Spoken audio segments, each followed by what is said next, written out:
And Vedanta in the limelight came out with its quarterly show. Today you had CLSA, which maintains an outperform with the 360 rupee target price, saying that capital allocation is going to remain key focus, and as well as strong zinc and oil offsetting the weak aluminium profitability has been key. So let's talk a little bit more about the numbers as well as the restructuring, with the street is very keen to know about. Sunil Duggal is the Chief Executive Officer at Vedanta and now joins us on the show. Thank you so much for taking time out, Mr. Duggal. To begin with, let's discuss those numbers. Revenues have been higher by a good 52%, and that was aided by the higher prices. But your margins have been compressed by nearly 250 basis points. What were the reasons for this? Actually, if you look at the performance of the last few quarters, the trajectory has been going up as far as the overall top line and bottom line is concerned. This has been driven primarily by the volume increase. If we compare our volume in Q3 with Q2, the volumes were up by 8%. The cost, the input commodity costs were also higher. So this has impacted cost. And especially in this quarter, you must have seen that the fuel prices or the energy prices have given hit to the global majors. And we have also been equally hit. But in spite of the fact that the volume has gone up, the cost, I think, will be able to curtail going forward.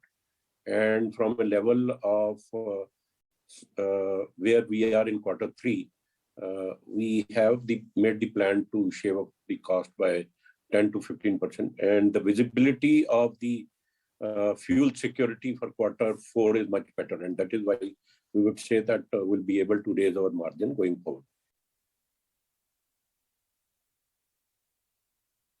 So, Duggal, though, also wanted to understand that despite higher raw material costs, you are saying that margins could indeed inch up. By how much can we expect a rise to come in? You see, the steel prices looking better now in Q4 and driven by the input commodity prices, where the met coke prices and, as I also told you, the fuel prices, both the crude and the coal prices gave us the hit in Q3, and which is applicable for all the Indian steel players. But now the prices, steel prices have started looking up, and I feel the margins will become better. Similar the story where you might have seen that the commodity prices were at a record high as far as the zinc, copper, aluminium were concerned. Although the input prices went up and the cost inflation was there, but we have been able to have the robust margin, and that is why you must have also seen the record performance both in our aluminium and zinc business was noticed.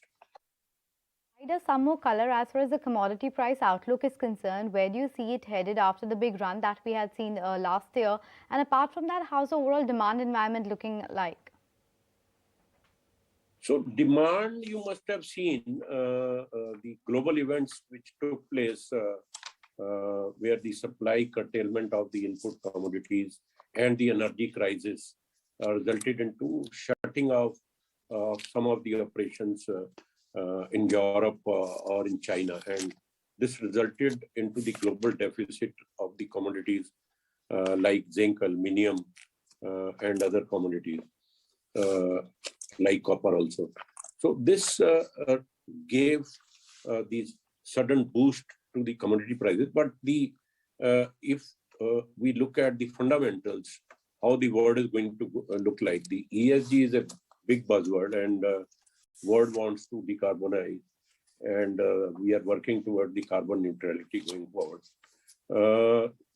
The industry is going to become more mineral intensive going forward.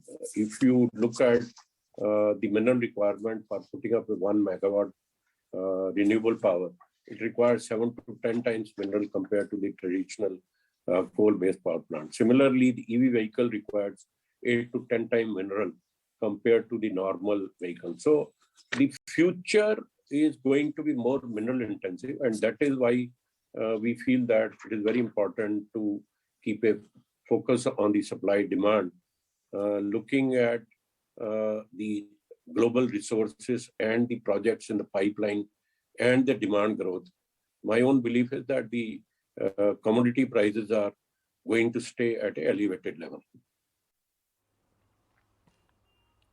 Now, your debt as well has been at its lowest level this quarter. Where do you expect the number to be by the end of FY22, and what's the target for the next fiscal year? So it's a combination of the performance, margin, commodity prices, internal efficiency. You must have seen the trajectory for the last 4 or 5 quarters. The trajectory has been looking up, and even the last quarter has been the record highest performance.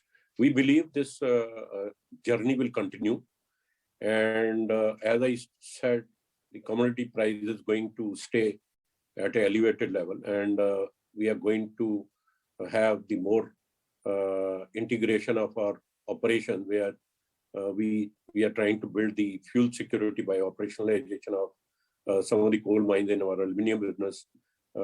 We are putting up the alumina refinery. So on a complete value chain in all the businesses, we are trying to take the structural measures which will insulate us from the volatility of the input commodity prices. And as the commodity prices stay up, we should be able to improve the margin. So this story of better margins and better results is going to continue. This will help us to deleverage our balance sheet and stay more robust.